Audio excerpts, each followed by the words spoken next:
Hello, hello, hello, namaste. If I gain cognitive understanding of the truth, but I can hardly maintain it, what can I do? So here I think it's interesting. He is talking about the truth, which means Dharmakaya, emptiness, nature of mind, non-duality. This is what he means when he says truth. So he understands the cognitive understanding, of the truth, which means theoretical understanding. Theoretically, he understood what is truth, what is emptiness, what is egoless, what is Dharmakaya, one is Buddha nature. So he understood cognitively, theoretically, through reading books or through listening to teachings, or sometimes through contemplating, deeply thinking, oh, who am I? Where am I? What is ego? Where is ego? My self, in my thoughts, in my feeling, in my sensation. Where am I? When you do this whole deep contemplating, so sometimes you understand, okay, this is the truth or this is empty. But he said, I can hardly maintain it. So what can I do? What can I do? What can I do? For what? What can I do to maintain as long as I wish the truth that I just understood, that cognitively, understanding of this truth, he can't maintain it. It just go back to duality, go back to ego, go back to the normal day-to-day business, day-to-day problems. You're stuck there, you understood for a few seconds or maybe a few minutes or maybe a few days. You're high in that understanding, whoa, I got it. But after a few days, and then you are swimming into your reality, your world, and you go back to duality and all those problems and dukkhas. So now, there is a three ways to understand the truth. One is through reading the book of, let's say, Madhyamika, which is written by Nagarjuna, the great master, the master of emptiness, the Shunyata. So there are many books about emptiness, about Buddha nature. And when you read many sutra or the books about the truth about emptiness, so sometimes you maybe, let's say, the Pragyaparamita Sutra, it's really about truth. The Heart Sutra, the Diamond Sutra, they're really talking about the damn truth, but it's sometimes you feel like you understood. So one way to understand the truth is through theory, through reading books or through listening the teaching from the great masters.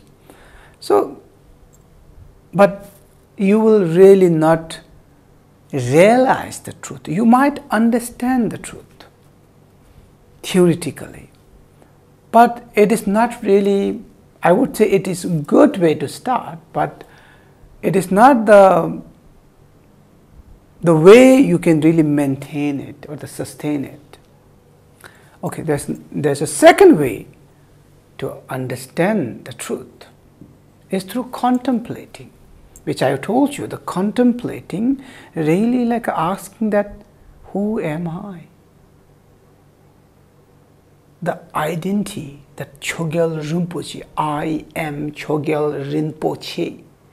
So where is this I am? Where is this I am? Is this my body's I am? My feeling, my thoughts, my emotion, my past, my information in my subconscious? Where is this I am? Forget about the Chogyal Rinpoche. It's just a word's name. It's not exist at all. It's just a name. But I am. Which I am? Which this cell in this very moment is I am? Or that feeling or that thoughts? Which one is I am? So that kind of deep contemplating. So sometimes you might become to conclusion like aha, So but it is the way, second way or method to understand the truth. The truth is the shunyata, the emptiness, the empty of ego. The truth is non-duality. The truth is the nature of mind, the Buddha nature, the Dharmakaya. So there's a third way to understand the truth, which you really can help you to maintain that, and which is through meditating. Of course, there's a two type of meditation. One is in the beginning to really like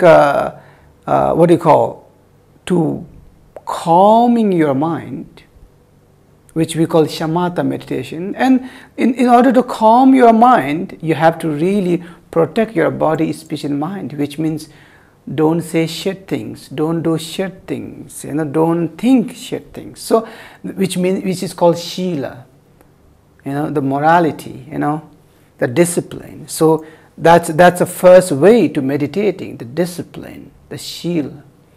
And then slowly sit down on a cushion or somewhere to really calm, observing your breath and observing sensation of the body and just settling down and peace. That's called shamatha.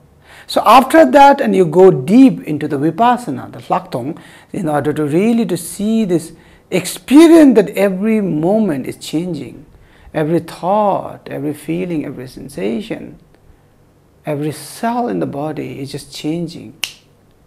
So you go deep and deep and deep in the vipassana, in the laktong, so you will, like a face to face, you will see the truth.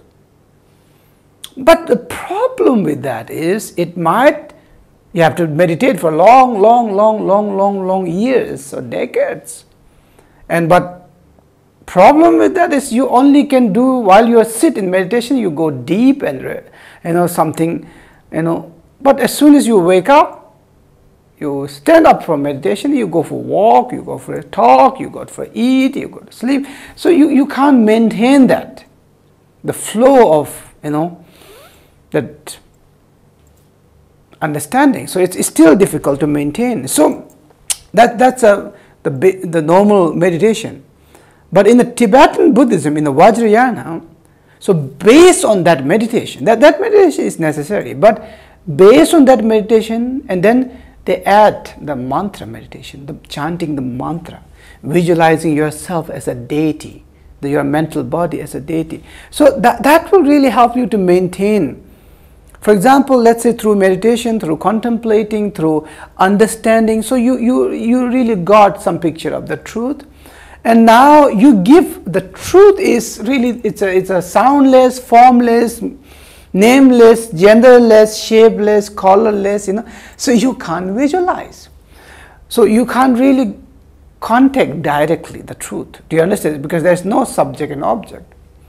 So that's why we call it Dharmakaya. It's the truth. There's no form, shape. But in order to go there, so first we create the Sambhogakaya. So you give the mental or your awareness as give a form of particular deity. Let's say Avalokiteshvara, the Kuan Yin or the Chenrezig, and you chant the mantra Om Mani Padme Hum, Om Mani Padme Hum. So you can practice while you sit.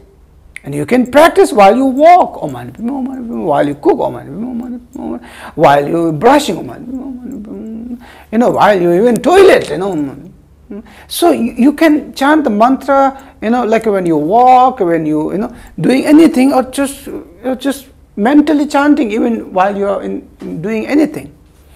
So the mantra will enhance or the support to maintain the Chenrezig, the Sambhoga Kaya in you.